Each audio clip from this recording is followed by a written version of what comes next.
The rumor mill is turning at full speed when it comes to hot trade target Marco Rossi.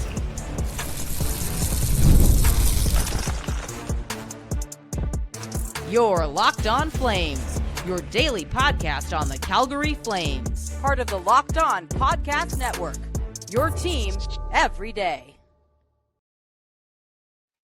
Hello, everybody, and welcome to today's episode of Locked On Flames. As always, I am your host, Jess Belmosto, and thank you so much for joining me. Today's episode is brought to you by FanDuel. Right now, new FanDuel customers can get $200 in bonus bets if their first $5 bet wins. Today, I thought that we could kind of take a trip around the rumor mill, see what's kind of floating around here, and talk about weaponizing or utilizing your cap space as the draft nears, as well as free agency and any other trades that are on the horizon. Make sure you're subscribed to Locked On Flames wherever you get your podcasts, as well as YouTube. We are here for you Monday through Friday, 5 days a week, your team every day. And let's jump into this because, we've talked a lot about Marco Rossi on this podcast and how he ultimately checks every box for the Flames and what they're looking for. They're looking for a young center that's NHL ready, that has the ability, just the ability to play higher level hockey. And that's what Marco Rossi has shown. And I'm so confused why things aren't working in Minnesota.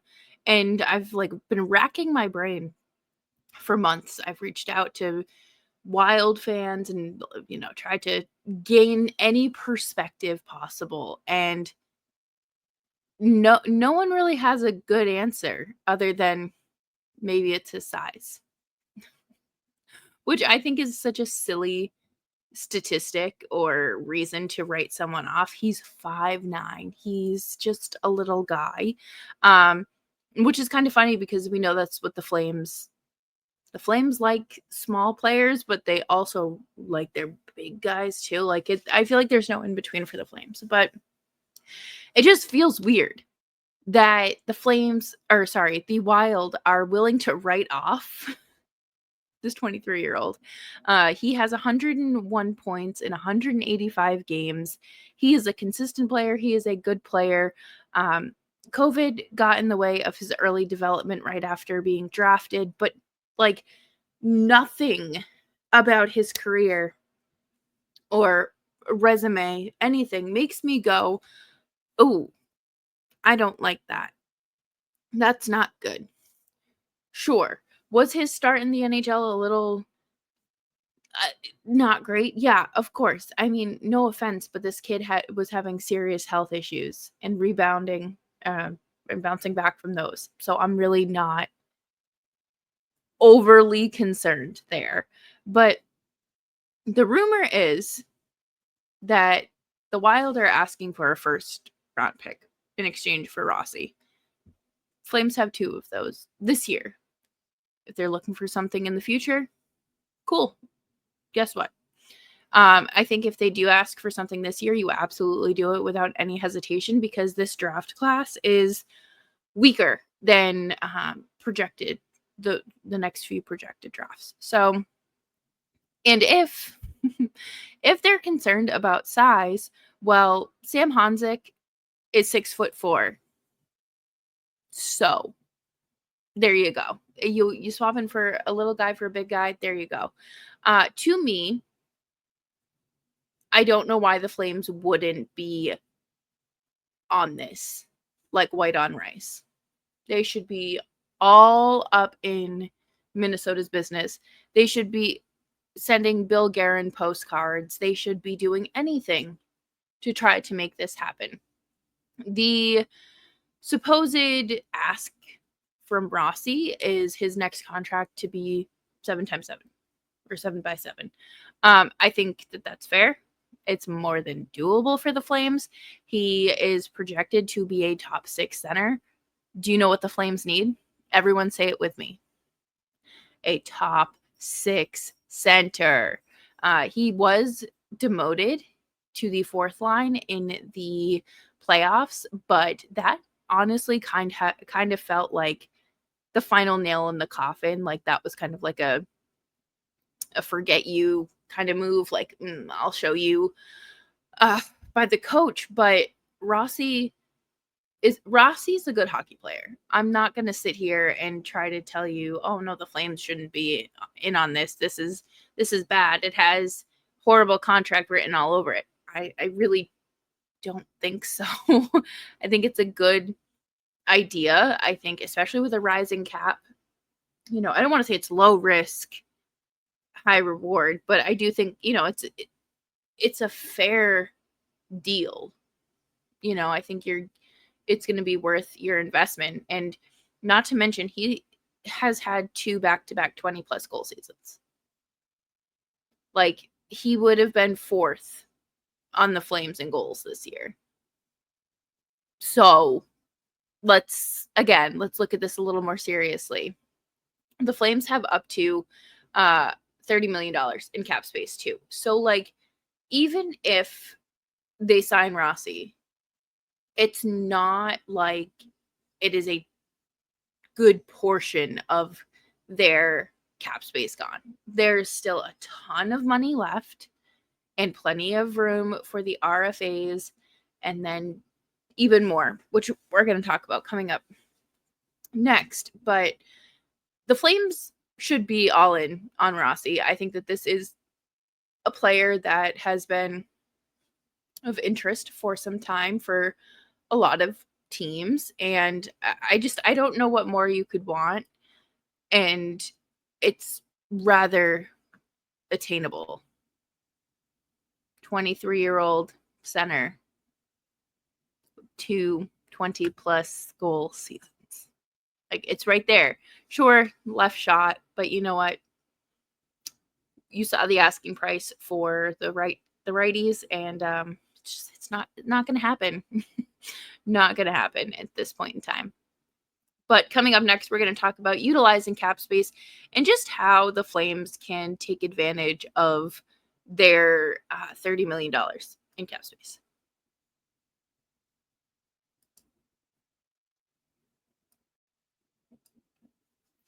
The NBA playoffs are in full swing, and every night deliver highlight-worthy performances, major momentum shifts, and can't-miss moments. Whether it's a game-winning shot or a breakout player, there has never been a better time to get in on the action. FanDuel makes it easy to stay in the game before tip-off and live. With player props, performance trends, and same-game parlays, fans have more ways than ever to play smart and win big. The Oilers and Stars play tonight, so I'm going to be a little risky and say I'll put a little money on the Stars winning, because I really can't have the Oilers winning and having a repeat of last year's Cup final. New to FanDuel, it is the perfect time to sign up. Head to FanDuel.com and place your first $5 bet. And if it wins, you'll get $200 in bonus bets. Make every moment more with FanDuel, official sports betting partner of the NBA.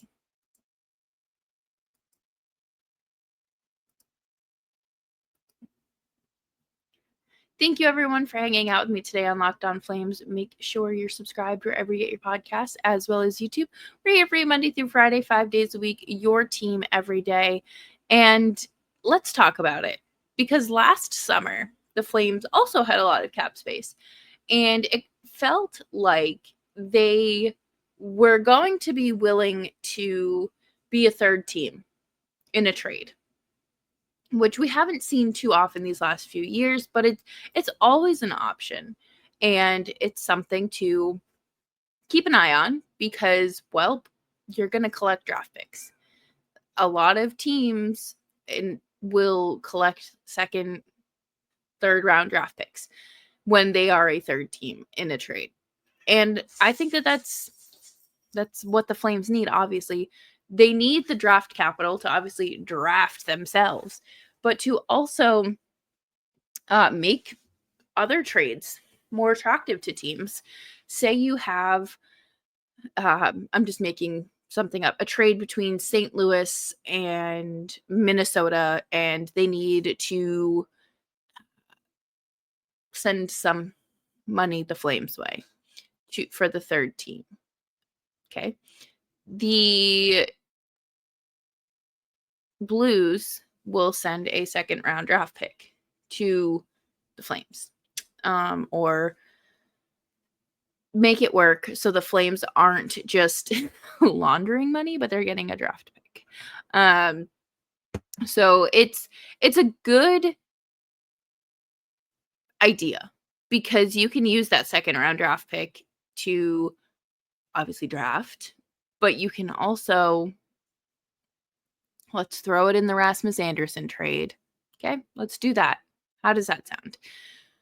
You can use it to sweeten a deal, and get things done a little bit more. And I think that that would be very beneficial for the Flames. They have a ton of cap space even when you sign the remaining RFAs, after you sign Morgan Frost, after you sign Connor Zary, after you sign Kevin Ball, there are so many players, or sorry, there are only so many players that you need to sign this summer. And so let's say your remaining RFAs take up, I don't know, a combined $11 million. And then you have, let's say you sign Rossi. So that's 7. So 11 plus 7 is 18. You have about $29 million. So 29 minus 18, 11.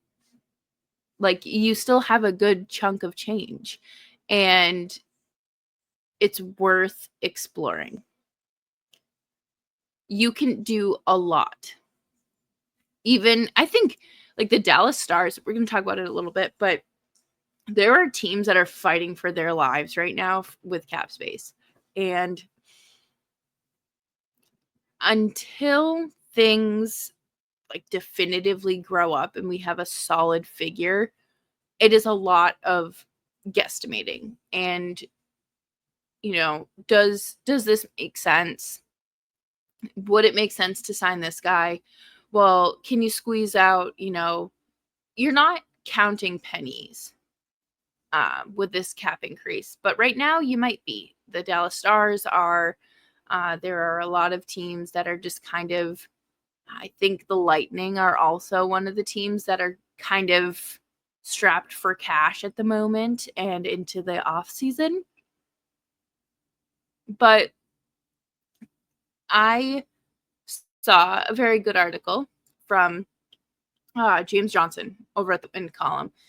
And let's see. So he talks about how the Sharks and the Penguins used their cap space effectively last summer.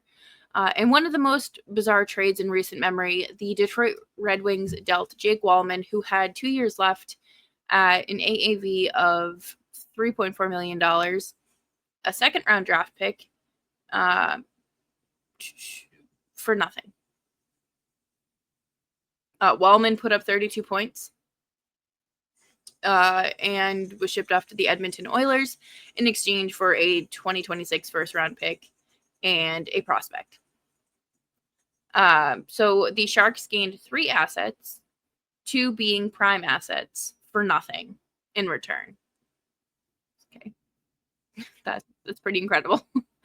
That's what you need to do. You need to just try to get what you can without giving up too much. There was talk all year of the Flames wanting a young right shot center. Well, the Nashville Predators committed a bunch of money in free agency and needed to get rid of Cody Glass. Glass had 1 year left at $2.5 million before coming an RFA. The Preds dealt him, as well as a 2025 third round pick and a 2026 sixth round pick to the Pittsburgh Penguins for nothing. And after 15 points in 51 games, Pittsburgh dealt Glass to New Jersey for a 2027 third round pick in a deal that also involved a few AHL players and a prospect. So the Penguins received 2 third rounders and a 6th round pick to take on Glass. Okay.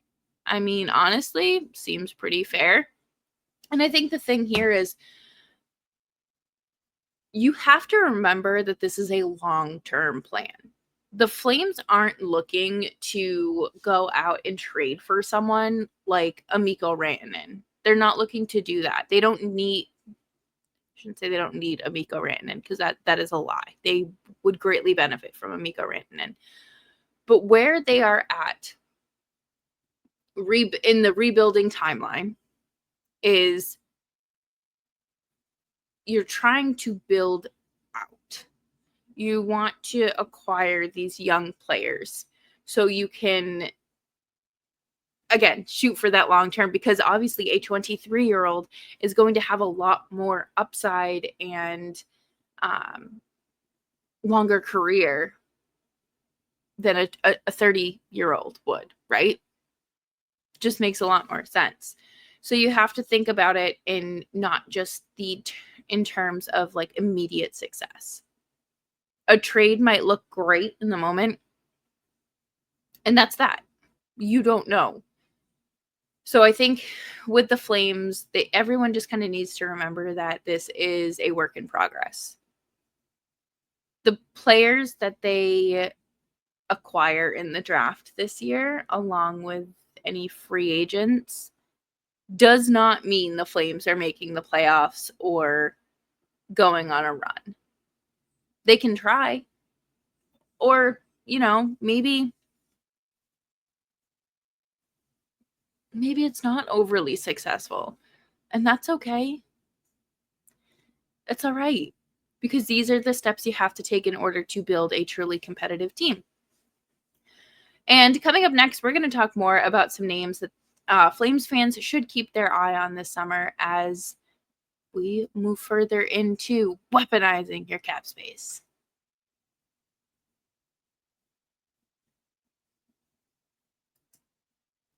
Thank you, everyone, for tuning in and making Locked On Flames part of your day. Make sure you're following me on Twitter and Blue Sky at Just Belmosto. So another thing that comes up a lot is offer sheets. We don't really see offer sheets used a lot because the compensation for them is a lot, and not every team is willing to take that risk. And it really comes down to you having a ton of cap space as a team that's offer sheeting a player. Because maybe it's a situation where, let's just say, I'm using this as an example. Let's say the Flames have $5 million in cap space and they have 6 players to re-sign. Let's say Connor Zary is one of those players that's an RFA, and Montreal really likes it. Really likes what Zary brings to the table. So they send an offer sheet to the Flames for Zary. The Flames have 7 days to match it or not. And then he's on his way. And there's a certain level of compensation for if the Flames match it and are able to sign Zary instead. So it's a risky situation depending on, what cards you're playing with.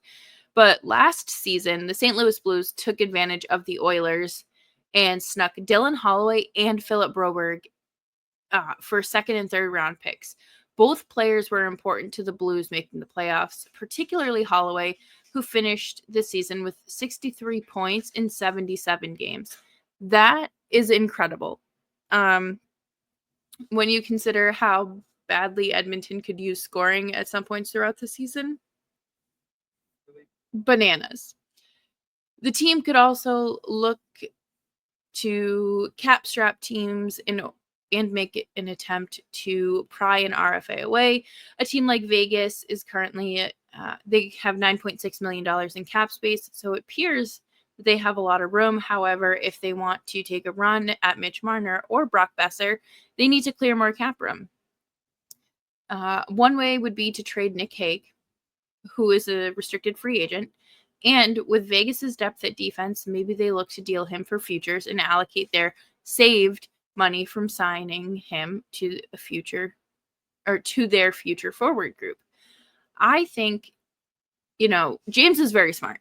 I've had him on the show a few times, and he has a great hockey mind. I would love to see him, deeply involved in, a front office someday. I think that would be super cool, and he's fit for the job. But if the Flames have to take a cap dump, they have to take a cap dump. The same way Montreal did a few years ago with Sean Monahan. There's no reason why they shouldn't look into that. And one of the names on that list is Matt Dumba. And I wrote about this in two of my recent articles for the Win column. And James mentions it here again, that one of the most obvious is Matt Dumba. He signed for another year, $3.75 billion, and the Stars have to clear cap space. They have to make room to sign some pretty important players, and they want to keep Rantanen, Wyatt Johnston, Jake Ottingers, with just under $2 million in projected cap space. That's not happening. So they have to get crazy, a little creative. So, and that's without Matt Duchene, Michael Granlund, Jamie Benn, Dodonov heading to free agency, and Maverick Bourque is a restricted free agent as well. They'll need to clear cap space, and an additional almost $4 million could do them pretty good. And when the Flames, let's say the Flames trade Rasmus Andersson to the Stars. Dumba could be a good cushion to play minutes if Zane Parekh and Hunter Brustewicz need more time. And I think that's a good thing where the Flames are at too, good and bad. They have a lot of 6th and 7th defensemen available, even if Joel Hanley doesn't sign or re-sign with the Flames. But I really hope, for the sake of the Flames, that they get creative and they take advantage of some, I guess, vulnerable teams and use the cap to their advantage. Give me a draft pick and I will help funnel some money. I will take on this 2nd round draft pick for you. It's the least I can take off your hands at the moment. But at the end of the day, the Flames have a lot of room to play with, which could also be terrifying because they could offer Mitch Marner $16 million. I don't think Marner is signing in Canada again, and quite frankly, I don't want him to sign with the Flames. But it also means they could throw 11 or 12 million at Sam Bennett. So I think that is a more likely and a dangerous game. So they have to be smart about it. They have so many not so great free agencies under Brad Treliving, right? You don't need to be signing 37-year-olds, 4th liners. You don't need to be signing defensemen who are just going to sit up in your press box all day. You need to start making space for these young players and ultimately allowing the Flames to work in these young players is going to do them wonders. It might hurt. Yes. You might not see a lot of good games, but we did last year. We saw a lot of good games last year.